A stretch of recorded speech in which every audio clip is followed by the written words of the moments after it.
next thing I'm going to show you is how I adjust the tension.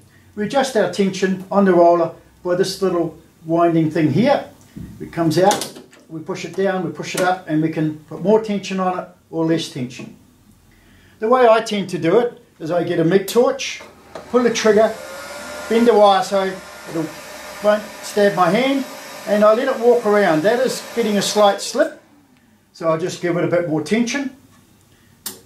Pull the trigger, let it wind around my hand. It's running nice and smooth now. So I'll just put a quarter turn and I've set my tension ready to weld.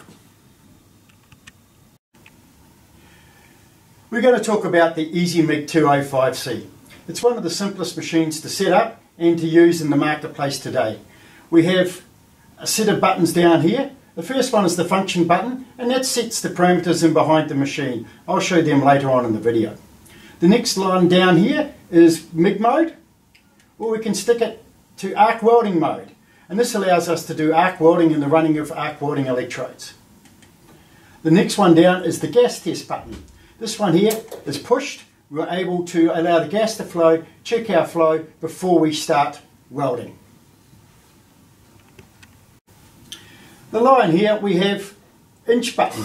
The inch button allows the wire to feed, so we can get the wire through the gun at a quicker pace, and secondly it allows us to feed the wire without the gas flowing, so we don't waste any gas as we're feeding the wire through. We go up to here, we have 2T, 4T and spot time. 2T's where I can pull the trigger, release the trigger, and the machine will stop for me.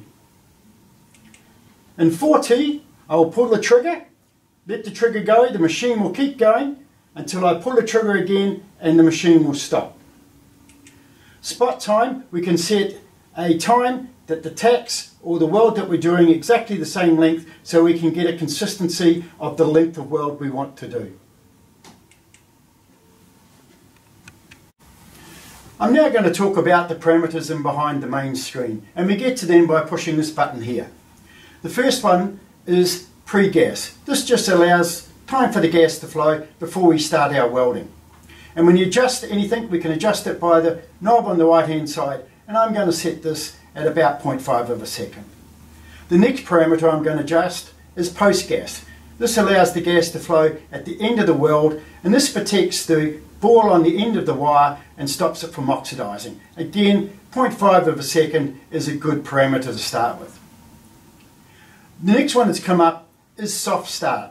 This machine has a slow speed until we start the welding arc, and this helps at the starting. We can control this, it goes from 0 to 5.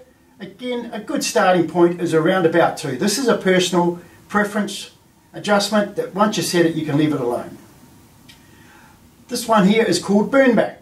This controls the distance that the wire will leave the weld pool when we've finished the welding. The higher we go, the closer the wire will burn back to the tip. A good starting point is about 3. The last one we have here is if we want to have a spool gun fitted, which we have a spool gun connection, we can turn the spool gun off or on. To get out of it and back to our main screen, we just push the button again, and away we're ready for welding. Now I'm going to talk about the spot time function. To get into the spot time function, we scroll down 2T, 4T, spot time. To get to the settings for the spot time function, we go back into our function button.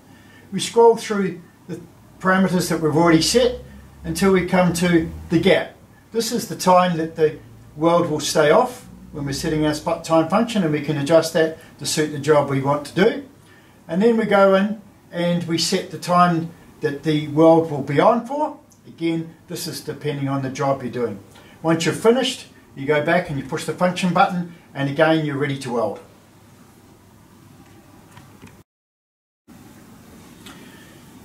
The next parameter I'm going to talk about is in behind is called inductance. We get to the inductance by pushing the button on the left hand side, letting it go, and it brings up the little inductance symbol. We go from -5 to 0 to +5. Inductance controls the explosion when the wire comes down and touches the job. With less inductance we have a bigger explosion. With more inductance we'll have a quieter explosion. A good rule of thumb is that we can go to the plus side when we're using smaller wires, or we can go to the negative side when we're using, say, gasless wire or flux cored wires or aluminium. It's a personal setting, but don't forget it's there. When we're finished making our setting, we push the button again and we're back to the front panel. I'm now going to set up the Strata EZIMIG for arc welding. First thing we do is we need to change the mode. So I'm going to push this button here and we get it into stick mode. It's come up with an open circuit voltage for me and an amperage. I can adjust the amperage to suit the electrode, and I read the packet to get the correct information to what I need to set it to. The next most important thing is that you need to read the packet again to tell you what polarity the handpiece and the earth go in. It's very important that we read this. I've read the packet and it tells me that electrode positive, so I need to put my electrode handpiece into the positive side.